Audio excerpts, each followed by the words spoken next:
Okay, so in previous chapters we talked about similar figures, and if you had two figures that were similar, their side lengths were proportionate, and so were their perimeters. So for example, if we had two similar triangles with a side length of 6 and 3, and we tried to figure out their scale factor, let's just say small figure to large figure, we would do 3 to 6 and reduce the fraction, so 1/2. And that's the scale factor of their side lengths. If we knew the perimeter of the big triangle was 30, and we wanted to find the perimeter of the little triangle, we said that their perimeters were proportionate. They had the same scale factor. So if their side lengths have a scale factor of 1 to 2, then their perimeters will also have a scale factor of 1 to 2. So I could solve for the perimeter of the small triangle by comparing it to 30, and that should reduce to 1/2. So it's proportionate. I would set up a proportion. So I would get 2x equals 30. So the perimeter of the small triangle should be 15. And 15 over 30 reduces to 1/2. So the perimeters have a ratio A to B, and so do the sides of the figures. Now what's different about their ratios when you talk about the ratio of their areas, similar figures areas, is that if you're comparing the ratios of their areas, they have a scale factor of A squared to B squared. So if I want to compare the areas of these two triangles, I would take the 1 and square it, and the 2 and square it, and that would give me 1/4. So 1/4 would be the ratio of the areas of these two triangles. The ratio of your volumes have a scale factor of A cubed to B cubed. So I would take my original 1/2 scale factor and I would cube it. So I would take 1 to the 3rd power and 2 to the 3rd power. 1 to the 3rd power is 1 and 2 to the 3rd power is 8. So this would be the scale factor of their volumes. So example number 1, we're given the ratio of corresponding heights, so those are side lengths, of two similar triangles, and that is a ratio of 4 to 7.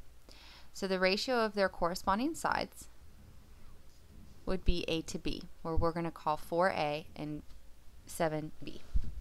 So the ratio of their corresponding sides would simply be 4 to 7. The ratio of their perimeters, well, ratio of perimeters is still A to B. So the ratio of the triangle's perimeters would be 4 to 7. But now it's asking for the ratio of the areas. Well, the ratio of similar figures areas is A squared to B squared. So we take our A, which is 4, and we square it. And we take our B, which is 7, and we square it. And 4 squared is not 4 times 2, it's 4 times 4. 4 squared is 16. And 7 squared is 7 times 7, which is 49. And then of course we want to check to see if our fraction reduces. So we take 16 divided by 49, and we press math, enter, enter, which reduces our fraction, and it remains 16 to 49. So the ratio of the triangle's areas is 16 to 49.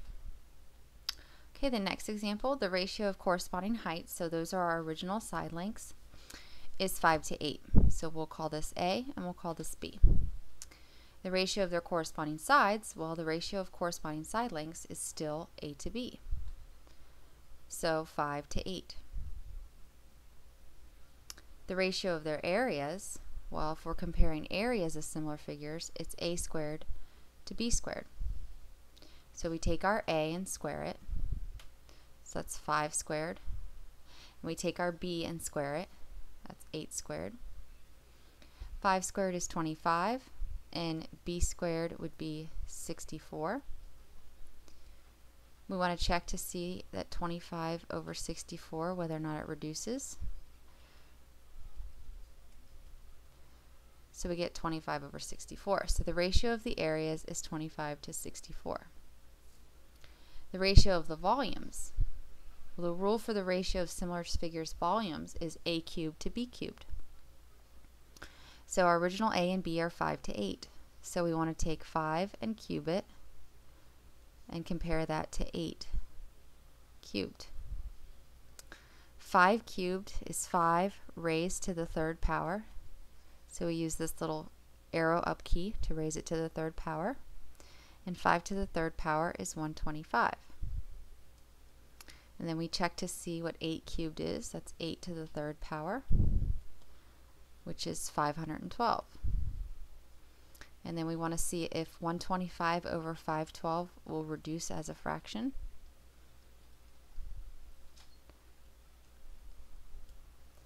And it stays 125 over 512. All right, the next example is they give us a trapezoid, and all that's going to do for us is give us two similar triangles here that exist within the trapezoid. Because if it's a trapezoid, these sides are parallel, so that makes our alternate interior angles congruent here, our alternate interior angles congruent here, and then whenever you have two angles in one triangle congruent to two angles in another, remember that the two triangles are similar. So here we have a set of similar triangles. We want to compare the ratio of their areas. So first we start by comparing the ratio of the side lengths. The ratio of the side lengths, A to B, is going to be 6 to 15. We want to see if that reduces. 6 divided by 15. Math, enter, enter. We get 2/5. So A to B is going to be 2 to 5. So that's our original A to B. The ratio of the areas is A squared compared to B squared. So we take our A to B, but we want to use the reduced fraction of A to B, and we square A, that's 2 squared. We square B, that's 5 squared. So A to B becomes 4 to 25. And I'm just going to check to see if that reduces. 4 divided by 25, math, enter, enter.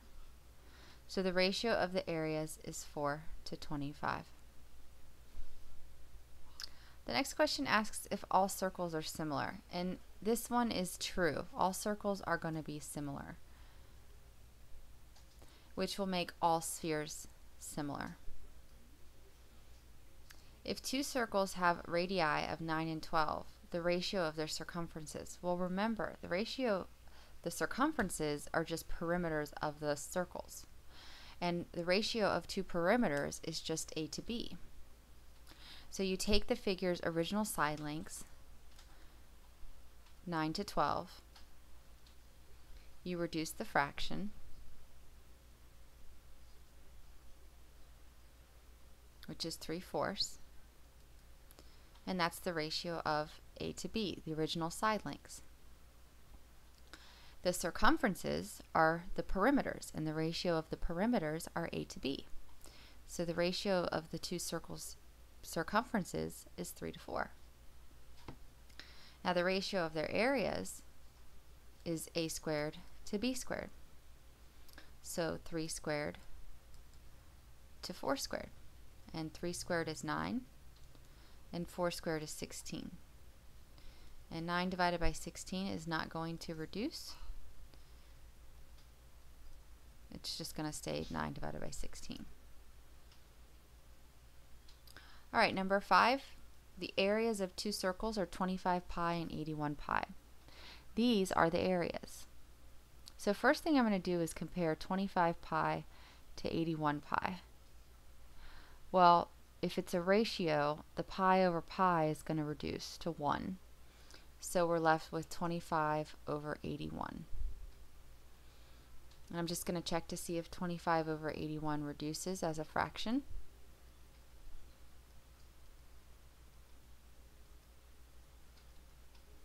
And it does not. So this 25 to 81 is a comparison of the areas. And a comparison of areas is A squared to B squared. A squared to B squared. So we're going to have to solve for A, and we're going to have to solve for B to find the ratio of the circumferences. Because the ratio of the circumferences was a to b. So we can't have a squared, we want a. So if a squared is 25, then a is the square root of 25. So a is 5. And if b squared is 81, then b is 9, the square root of 81. So the ratio of the circle's circumferences is going to be 5 to 9. Alright, so I would like for you to try example number 6. This time we have the radii, so that's our original side lengths, a to b, as 3 to 8. What is the ratio of their volumes? Pause the video and see if you get what I get. You should have gotten 27 to 512. Alright, number 7, we have triangle ABC is similar to XYZ. So I'm going to draw a picture, because if I'm not given a picture, I always want to draw one. AB is 6, BC is 8, AC is 9, and XY is 10. The ratio of the perimeters. Well, to find the ratio of the perimeters, we've got to figure out what the ratio of their corresponding side lengths are. So the only side they give us for XY is 10. And side XY is going to match with side AB. So to find out what the ratio of the perimeters is, I just have to find out what the ratio of the side lengths is, A to B. So 6 would be my A, and 10 would be my B. And of course I want to reduce that fraction. 6 divided by 10, math, enter, enter. And that is 3/5. So A to B is 3/5. The ratio of the perimeters is also A to B. So it is 3 to 5. The ratio of their areas is A squared to B squared. So 3 squared to 5 squared gives me 9 to 25. So this would be the ratio of their areas. Alright, move on to video number 2 so we can finish up the lesson.